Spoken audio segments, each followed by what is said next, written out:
தொகுதி மறுசீரமைப்பு விவகாரத்தில் கூட்டு நடவடிக்கை குழு அமைத்து தொடர் நடவடிக்கை குறித்து மார்ச் 22ஆம் தேதி சென்னையில் ஆலோசனை.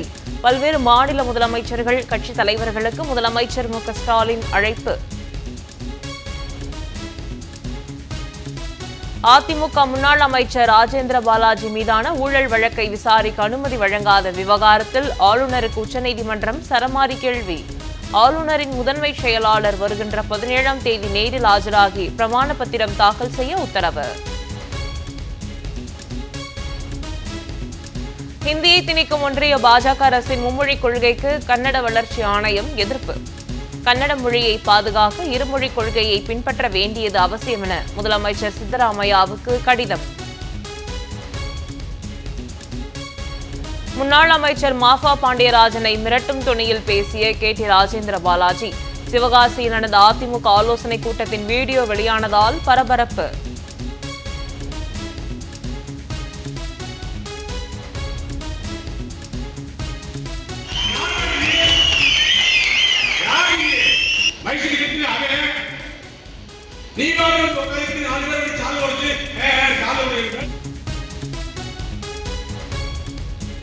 அமெரிக்காவை சேர்ந்த ஈட்டன் எலக்ட்ரிக் நிறுவன உற்பத்தி மையத்திற்கு அடிக்கல் நாட்டினார் முதலமைச்சர் மு.க. ஸ்டாலின். சென்னை சோழிங்கநல்லூரில் அமைய உள்ள நிறுவனம் மூலம் 500 நபர்களுக்கு வேலை கிடைக்க வாய்ப்பு. ஆட்டோ ரிக்ஷாக்கள் மற்றும் வாடகை கார்களுக்கு காவல் உதவி QR குறியீடு. சென்னை பெருநகர காவல்துறை சார்பில் காவல் உதவி QR குறியீடு சேவையை தொடங்கி வைத்தார் முதலமைச்சர் மு.க. ஸ்டாலின். அனைத்து கட்சி கூட்டத்தை நாடகம் என்று விமர்சித்த அதிமுக ஜெயக்குமாருக்கு திமுக அமைப்பு செயலாளர் RS பாரதி கடும் கண்டனம்.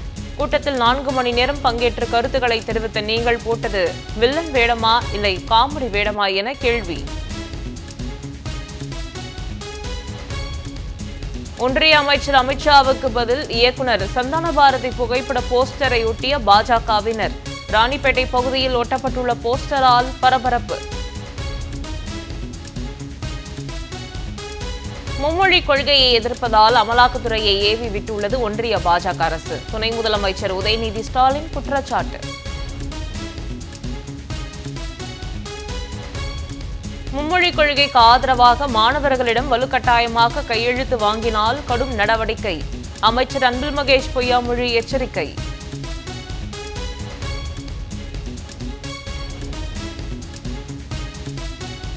வானில் வெடித்து சிதறிய SpaceX ராக்கெட்டால் பரபரப்பு. விண்ணில் செலுத்திய சில நிமிடங்களில் வெடித்து ராக்கெட் பாகங்கள் தீப்பிழம்புடன் விழும் காட்சிகள் இணையத்தில் வைரல்.